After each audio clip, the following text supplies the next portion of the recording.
Hello students, today we are going to discuss a very important chapter of class 10, English textbook.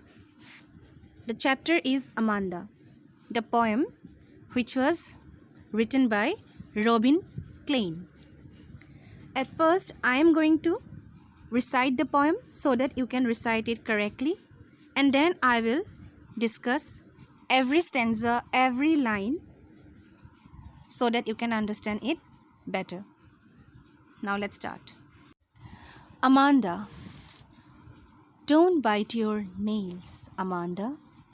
Don't hunch your soldiers, Amanda. Stop that slouching and sit up straight, Amanda. There is a languid, emerald sea where the sole inhabitant is me, a mermaid drifting blissfully. Did you finish your homework, Amanda? Did you tidy your room, Amanda? I thought I told you to clean your shoes, Amanda. I am an orphan, roaming the street. I pattern soft dust with my hushed bare feet. The silence is golden, the freedom is sweet. Don't eat that chocolate, Amanda. Remember your acne, Amanda. Will you please look at me when I am speaking to you, Amanda? I am Rapunzel. I have not a care.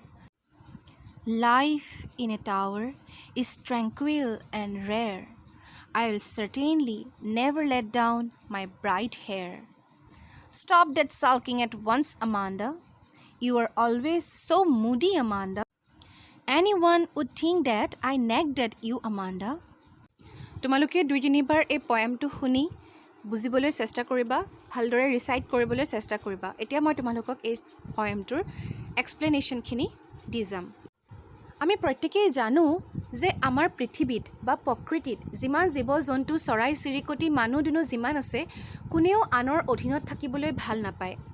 কিন্তু আমাৰ যিসকল আমাৰ পৰিয়ালৰ লোক আছে তেওঁলোকে সৰু অৱস্থাত শিশু এটাক শাসনত ৰাখিবলৈ চেষ্টা কৰে, কাৰণ শিশুটোৰ ভাল হোৱাটো তেওঁৰ ভালৰ বিষয়ে চিন্তা কৰে। কিন্তু কেতিয়াবা শিশুটোৰ মনৰ ফালৰ পৰা যদি আমি ভাবি চাওঁ তেতিয়াহ'লে এনেকুৱা হয় যে তেওঁ মুক্তমন থাকিব বিচাৰে, কিন্তু তেওঁ থাকিবলৈ নাপায়। সি বা তাই মুক্তমনে বিচৰণ কৰিব বিচাৰে, মুক্তমনে যিখিনি বস্তু লাগে সেইখিনি পাবলৈ বিচাৰে বা নিজৰ ফ্ৰীডম বিচাৰে, যিটো পাবৰ কাৰণে অক্ষম হয়।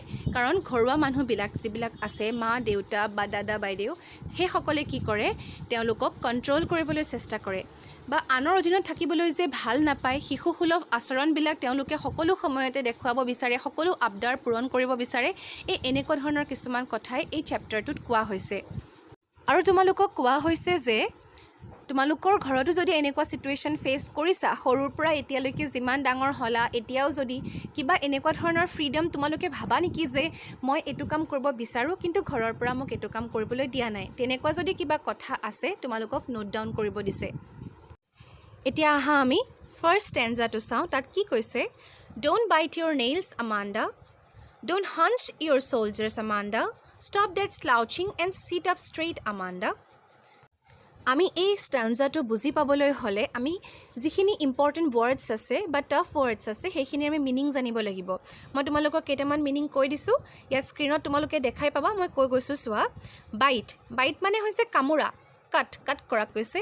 হাঞ্চ মানে হৈছে ৰেইজ, ওপৰলৈ তুলি দিয়া, ওপৰলৈ তুলি থোৱাটো কথা কৈছে। স্লাউচিং মানে হৈছে sitting in a bad posture, কোজা হৈ যে কোনোবাই বহে সেইটো কথা কৈছে, দেখিবলৈ বেয়া লাগে সেই বস্তুটো বুজাইছে, কুচৰিভাৱে বহা কথা কৈছে। তাৰপিছত কৈছে ষ্ট্ৰেইট, ষ্ট্ৰেইট মানে এইটো এনেকুৱা বুজাইছে চিধা হৈ পোনকৈ বহিব দিছে। ইয়াত এটা মিনিংটো কি কৈছে গোটেই ষ্টেঞ্জাটো আমি কম্পাইল কৰি চাম। Don't bite your nails, Amanda, মানে আমাণ্ডাক কি কৈছে যে নিজৰ নখবোৰ নাকামুৰিবা। কিছুমান সৰু ল'ৰা ছোৱালীৰ স্বভাৱ থাকে নখ কামোৰা, গতিকে আমাণ্ডাক কৈছে যে নখ নাকামুৰিবা। নেক্সট আহিলে ডোণ্ট হাঞ্চ ইউৰ চলজাৰ্ছ, তাৰ মানে কি বুজাইছে যে কাণ দুটা ওপৰলৈ তুলিব মানা কৰিছে, মানে ওপৰলৈ তুলিলেও প্ৰব্লেম। আৰু কি কৈছে? Stop that slouching and sit up straight, যদি কোজা হৈ বহে তেতিয়াও প্ৰব্লেম, মানে কাণটো যদি বেছিকৈ দাঙে সেইটোও মানা কৰিছে আৰু কোজা হৈ বহিবৰ কাৰণেও মানা কৰিছে।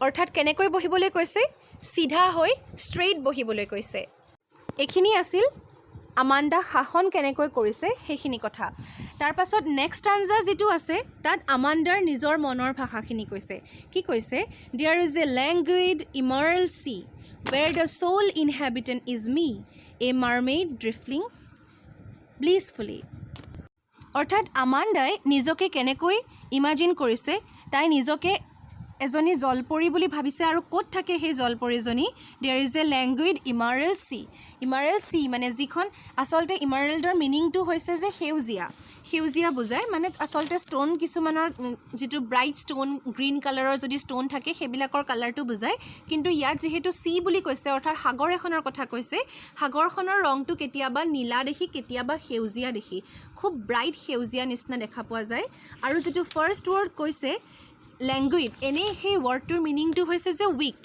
উইক বুজায় উইকনেছ বুজালে আমি ল্যাঙ্গুইড ৱৰ্ডটো বুজাওঁ কিন্তু ইয়াত কি বুজাইছে ৰিলেক্সড পিসফুল শান্ত বুলি বুজাইছে আৰু ড্ৰিফটিং ৱৰ্ডটোৰ মিনিং হৈছে ড্ৰিফটিং ব্লিছফুলি মানে মুভিং স্লোলি মানে সুখত একদম মানে ব্লিছফুলি মানে খুব পৰম সুখত বুজাইছে আৰু ড্ৰিফটিং মানে ভাহি থকা বুজাইছে মানে পৰম সুখেৰে যেন ভাহি আছে তেনেকুৱা ধৰণৰ কথা মানে গোটেইখিনি যদি আমি সাম আপ কৰোঁ মানে কি হ'ব যিখন শান্ত সেউজীয়া তাই যেতিয়া ইমাজিন কৰে এখন শান্ত সেউজীয়া সমুদ্ৰৰ কথা যেতিয়া ইমাজিন কৰে তেতিয়া তাই অকলশৰে নিজকে পায় আৰু অকলশৰে তাই নিজকে কেনেকৈ পাইছে বুলি কৈছে এজনী জলপৰীৰ নিচিনাকৈ তাই যেন এজনী জলপৰী এখন শান্ত সেউজীয়া সমুদ্ৰত আৰু তাই কি কৰিছে ড্ৰিফটিং ব্লিছফুলি মানে পৰম সুখেৰে তাই সেই সমুদ্ৰখনত কি কৰিছে বিচৰণ কৰি ফুৰিছে ভাহি ফুৰিছে উটি ভাহি ফুৰিছে তাৰ নেক্সট আনসাৰটোত আকৌ ৰিয়েল ৱৰ্ল্ডলৈ ঘূৰি আহিলে তাত কি কৈছে did you finish your homework Amanda did you tidy your room Amanda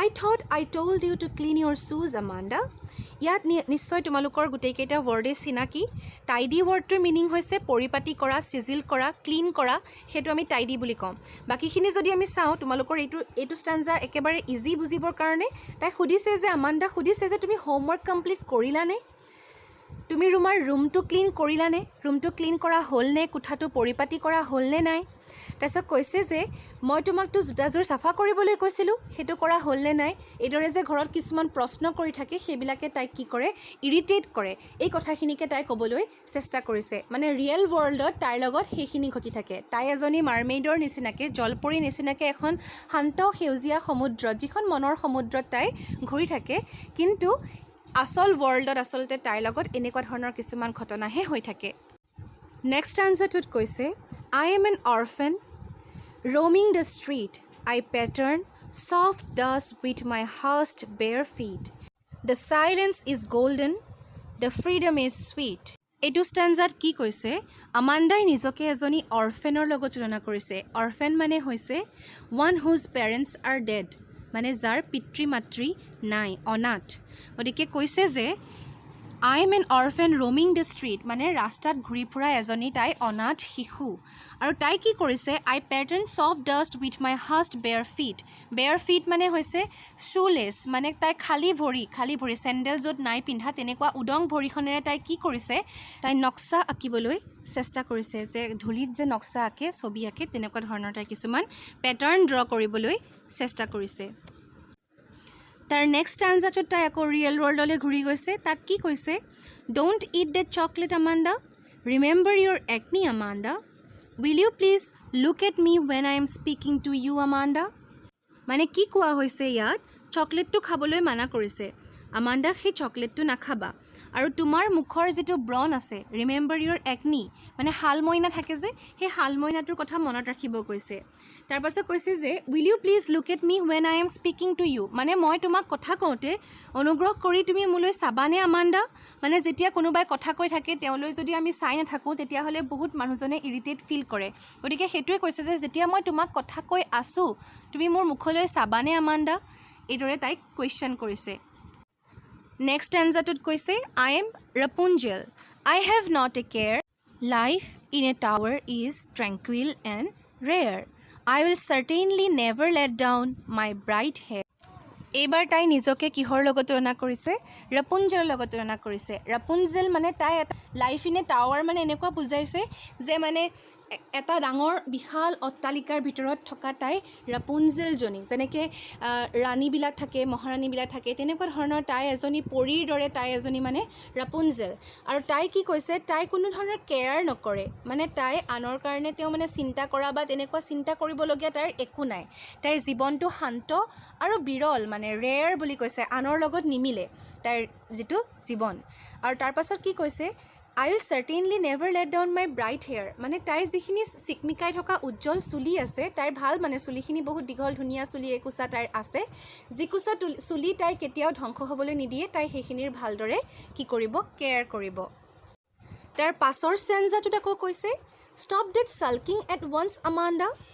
You are always so moody, Amanda. Anyone would think that I nagged at you, Amanda. ইয়াত কি কৈছে, আমাণ্ডা ততালিকে মুখ উফন্দোৱা বন্ধ কৰা, মানে ছাল্কিং এট ওৱান্স। ছাল্কিং মানে হৈছে যে মানে একদম মুখখন উফন্দাই থাকে, কিবা এটা খং উঠিলে যে মুখখন ফুলাই থৈ দিয়ে, সেইটো কথা বুজাইছে যে মুখখন ফুলোৱাটো বন্ধ কৰিব দিছে, মুখ উফন্দাই থকাটো বন্ধ কৰিব দিছে। আৰু কি কৈছে, কিয় কৈছে, মানে যদি ছাপ'জ আমি কাৰোবাৰ ঘৰলৈ গৈছোঁ, মা দেউতাৰ লগত আমি ঘৰলৈ গৈছোঁ, মায়ে কিবা এটা কথাত যদি মোক ঘৰতে গালি দিয়ে, কিবা এটা ড্ৰেছৰ কাৰণে, কিবা এটা কথাৰ কাৰণে আমাক গালি দিলে, আৰু মোৰ খং উঠি আছে সেইটো সময়ত, মই যদি মুখখন ফুলাই আনৰ ঘৰলৈ যাওঁ, তেতিয়াহ'লে আনে দেখিও গম পাব যে সেই ছোৱালীজনীৰ কিবা এটা হৈছে বা সেই ল'ৰাটোৰ কিবা এটা হৈছে, বা মাকে গালি দিয়া বুলি গম পাব, বা মাকে কিবা এটা যে ক'লে, কিবা এটা যে ঘৰত লাগি গৈছে, সেইটো কথা গম পাব। সেইকাৰণে কি কৈছে যে মুখখন উফন্দোৱাটো তাইক বন্ধ কৰিব কৈছে। আৰু কৈছে যে ইউ আৰ অলৱেজ চ' মুডি আমাণ্ডা, তুমি প্ৰায়ে এনেকৈ মানে মুডি হৈ থাকা, খামখেয়ালি, নিজৰ মাজতে ব্যস্ত হৈ থকা, তেনেকৈ থকা বুলি কৈছে, মুডি টাইপত থকা বুলি কৈছে। আৰু সকলোৱে কি ভাবিব বুলি কৈছে, এনি ওৱান would think that I nagged at you, সকলোৱে ভাবিব যে মই তোমাক মানে বিৰক্ত কৰিছোঁ, ইৰিটেট কৰিছোঁ, সেইটো ভাবিব বুলি কৈছে।